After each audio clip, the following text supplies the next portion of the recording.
Okay, so I didn't realize my memory card was getting full, so the camera beeped at me. So continuing on, the two major enemies to these animals are chytrid fungus and bullfrogs. Because bullfrogs come from the east, they're not native to California. And again, chytrid fungus, which is currently moving up into the Sierra National Forest at 1 mile per year. So we had to be very careful, we had to bleach everything, it was a pain. Some spoils from the summer would be, this is one of them. This is a very common thing in the Sierra National Forest in the sugar pine area. It's a sugar pine cone. It's the biggest pine cone basically that a tree produces. As you see, this one is about 2 feet, but they can get up to about 3 feet. I mean, look how big it is in, as far as my arm. It's as big as my forearm. It's, you know, they were cool. They were all over the place. Let's see. I also have a Douglas fir pine cone. If you can see it, it looks like a tree on fire. It's kind of cool. Another interesting one, sequoia. This is a sequoia pine cone, very primitive and compressed, and it has little thingies that look like lips. This here is a lodge pine cone. It's got the little spirally under. Very cool.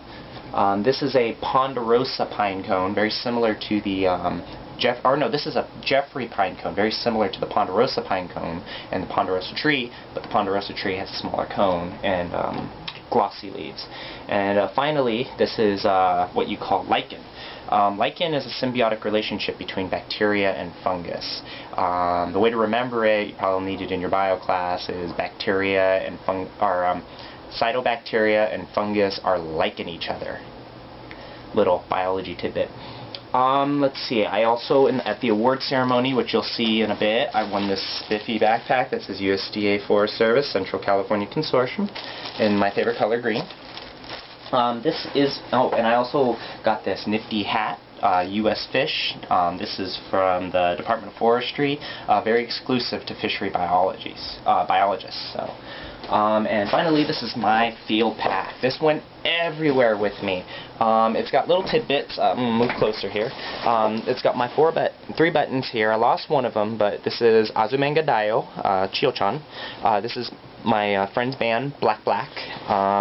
And then this is a little button my friend made for me. It's a little character she drew.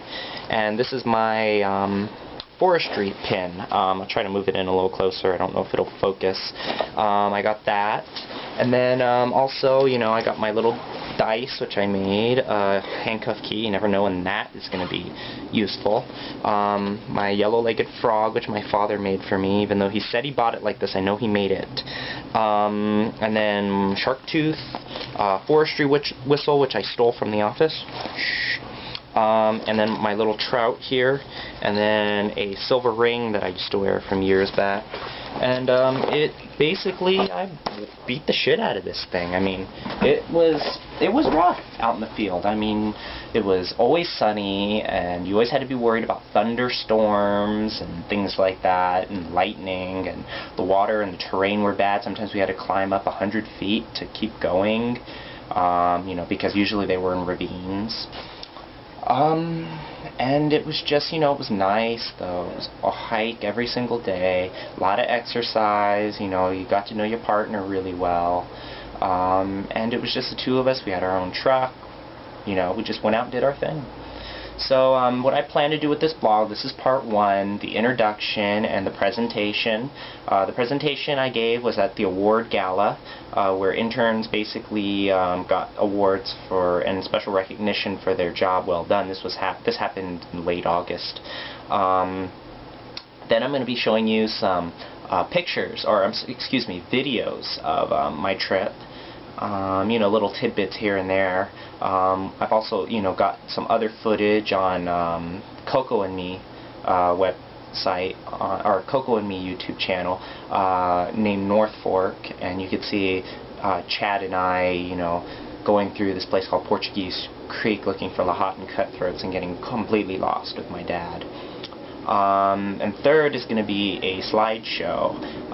It's going to be about 5 minutes long. I call it 60 days of an internship. It's about 60 pictures, and stick it out, please. It's an awesome slideshow. I really put a lot of work into it, and I think you'll really enjoy it. It might be boring, but I have good music, and you know, I try to keep it entertaining. And that's really it. I mean, you know, the only real things I can add is that if you don't know who the Central California Consortium is, look them up. If you're a minority, underprivileged, and you have no other place or nothing else to do, you have no options, they will help you, and they will give you an education on how to be in the forestry, and they will give you an education on basically, you know, how to go to school and how to empower yourself. So, you know, that, just Google it. It's the Central California Consortium, and they'll help you out. And the only other tidbit I want to do is, you know, these animals, these frogs and turtles and amphibians, they are declining. Right now, 1/3 of the amphibian population of the world is extinct. And that's amazing. I mean, some people claim it evolution, but how can evolution happen within the last 10 to 15 years? The main contributing factor is the chytrid fungus. The chytrid fungus is moving through South America, and basically wherever there is an amphibian population. It's been being moved around by scientists. So be aware of this. Look it up. Look how to prevent it. You don't want these animals to be dead. I mean, the thing is that there's the red-legged frog, the California red-legged, the mountain yellow-legged, and then the foothill yellowleg. These are native to California. Plus, you know, on top of that, you have the Yosemite toad, you have, you know, the western toad, you have Pacific tree frogs. I mean, all these animals are pretty amazing to see in nature, and you don't want to lose these. I mean, they are part of our heritage. So look it up. I mean, seriously, look it up and you know, understand it. You know, try to figure out, you know, what you can do to help. I mean, you know, whether it just be going out and volunteering or going out on your own and looking to see if these animals are around. You know, any little thing. I worked hard all summer. 2 months I dedicated my life to these animals. And I became attached even though I didn't find any, because I wanted to find them so bad. So this is my extra long intro. You're going to be watching my presentation with my partner from the gala, followed by an award I won, and then that should be it for this one. This is part 1 of 1, or excuse me, that's stupid, part 1 of I think 3 or 4.